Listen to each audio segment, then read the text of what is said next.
माझा jewellery business आहे हे तुम्हाला माहीत असेलच. तर त्यात मला येणारे काय काय प्रॉब्लेम्स आहेत ते मला तुमच्यासोबत शेअर करायचे आहेत. सगळ्यात महत्त्वाचं तर आपल्याकडे कॅश ऑन डिलिव्हरी नाही आहे, त्यामुळे बऱ्याच जणांना असं वाटतं की फ्रॉड तर नाही होणार ना, त्यामुळे बरेच जण ऑर्डर करत नाहीत. त्यामागे माझे काही रिझन्स आहेत, त्यामुळे मी COD ऑप्शन ठेवलेला नाहीये. दुसरी आणि सगळ्यात महत्त्वाची गोष्ट की मी ज्वेलरी स्वस्त देते, त्यामुळे लोकांना असं वाटतं की ही स्वस्त ज्वेलरी देते म्हणजे हिची क्वालिटी चांगली नसणार, रस्त्यावर हातगाड्यावर जो माल मिळतो तो हिच्याकडे असणार, त्यामुळे बरेच जण स्वस्त असूनही घेत नाही. तर मला त्याच्या मागचं रिझन त्यांना सांगायचं आहे की माझी जी ज्वेलरी आहे ती मी स्वतः माझ्या पेजवर प्रमोट करत असते. मी कुठल्या इन्फ्लुएन्सरला घेऊन किंवा कुठल्या ऍक्टर सोबत मी त्याचं प्रमोशन करत नाही, त्यामुळे माझा तिथे तो खर्च वाचतो.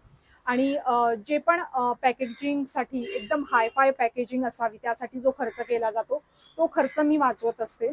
आणि हा सगळा खर्च वाचवून ती ज्वेलरी मी तुम्हाला स्वस्तात देण्याचा, कमी प्राइसमध्ये देण्याचा प्रयत्न करत असते. मला असं वाटतं की प्रत्येकाला चांगल्या क्वालिटीची वस्तू ही कमी पैशात मिळावी, कारण इतर ठिकाणी इतर ब्रँड्सचा जो खर्च इन्फ्लुएन्सरला, ऍक्टर्सला किंवा पॅकेजिंगवर होणारा खर्च हा तुम्हाला विकल्या जाणाऱ्या ज्वेलरी मधूनच ते काढत असतात.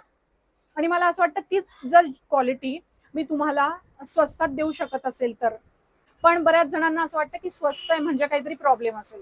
मग मी एकदा असं ट्राय केलेलं की हीच ज्वेलरी, समजा मी ती ज्वेलरी 50 रुपयाला विकत असेल तर मी तिची प्राइस 100 रुपये लावली.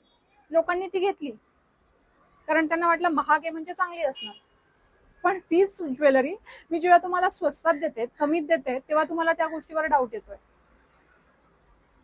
तर आय होप तुम्हाला समजलं असेल की मी माझा एक्स्ट्रा जो खर्च होणार आहे तो मी वाचवते, कारण तुम्हाला स्वस्तात ज्वेलरी घेता यावी म्हणून. आता ज्यांनी घेतलेली आहे, वापरून बघितलेली आहे, त्यांना खूप आवडलेली आहे, त्यांनी एकदा दोनदा तीनदा नाही बऱ्याचदा ऑर्डर केलेली आहे. आणि मला बऱ्याच अशा ऑर्डर्स आहेत की ज्या माउथ पब्लिसिटीमुळे मिळालेल्या आहेत.